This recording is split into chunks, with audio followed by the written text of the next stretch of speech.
My name is Nikki Mohan, and I will be your host today. This is the 8th tutorial in the Fluency series called From Literacy to Fluency. During the course of this tutorial, you will be able to explain what an unconscious mental process means. Be able to give examples of unconscious mental processes, and be able to make a comparison of other mental processes. But before we begin, I want to welcome you to the Committed Sardine channel.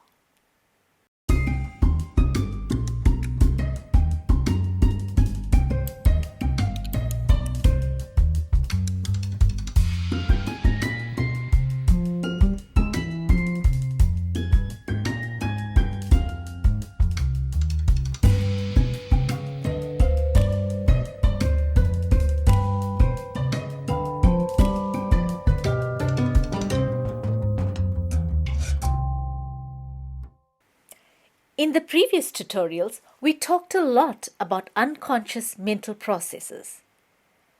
But what does that really mean? In this tutorial, we will explain what it is and why it is important to have this skill, especially in these uncertain times, as well as help you understand our thinking behind creating the modern fluencies.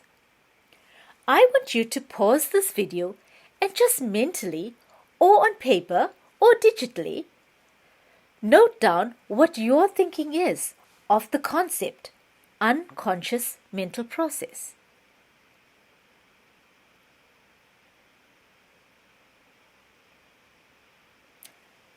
The teacher's job is no longer just to dispense knowledge. It's to facilitate learning. The teacher's job is no longer to be the gatekeeper between students and knowledge. Rather, the teacher must become the architect of the learning environment in the classroom, in the community, online, everywhere. We passionately believe that we must help our students become independent thinkers.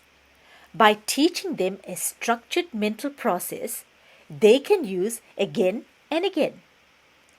Now here's the research behind teaching the structured mental process.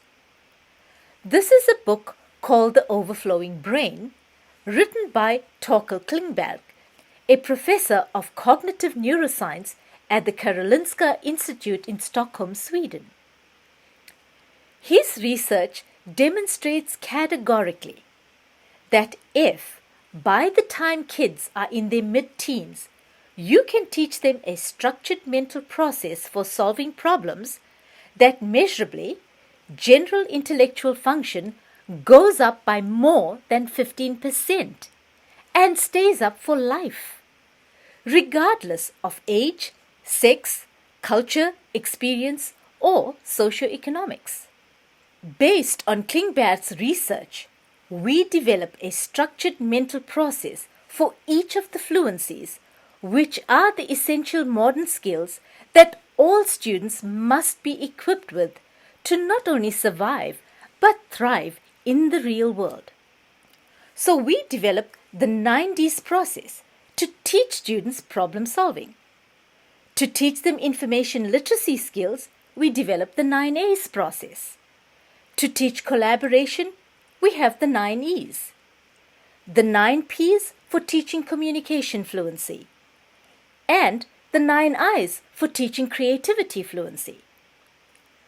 Based on the research, we deliberately adopted the structured process approach for each of the fluencies. There are obviously 9 steps in each of the processes. The first step in solving any problem is to take a moment and step back and state or define. So, for example, in solution fluency, which is real-world problem solving, we developed the 9Ds, which is a structured mental process, just like the scientific method. Think back to when you were at school or university and how we followed certain processes to complete an experiment. So the scientific method is a structured mental process, just like the writing process.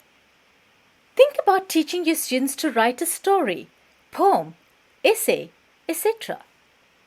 So the writing process is a structured mental process, just like media production, which is a structured mental process.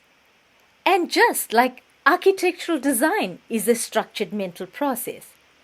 And just think about design thinking. Design thinking is a structured mental process as well. So, in the very same way, we now have a process that you can use to teach students critical thinking and problem solving and creative thinking. You can teach them collaboration and global citizenship. In other words, those essential skills which educators know we need to do, but many do not know where to begin or how to teach them. In the 9 Ds of problem solving workshops, we go through the process several times until everyone understands the stages of problem solving. Then we set them to some tasks. We do the same in our collaboration fluency workshops and information fluency workshops. The 9 Ds and 9 As, etc. are a flexible and versatile process. They can be modified based on the age and abilities of your students as well as the complexity of the problem or challenge. You can skip, combine, or simplify steps based on the needs and interests of your students. These steps for each fluency are skills that can be explicitly taught at any age or grade level. They can be modified or simplified for students at the early primary level or expanded to meet the needs of secondary students. We show you how to do all of this in our workshops. So, spend a few minutes reflecting on your thinking at the beginning of this tutorial. Has it changed? Do you have a better understanding of what we mean by unconscious mental process? And you can pause the video to do this now, or you can do this at the end of the tutorial.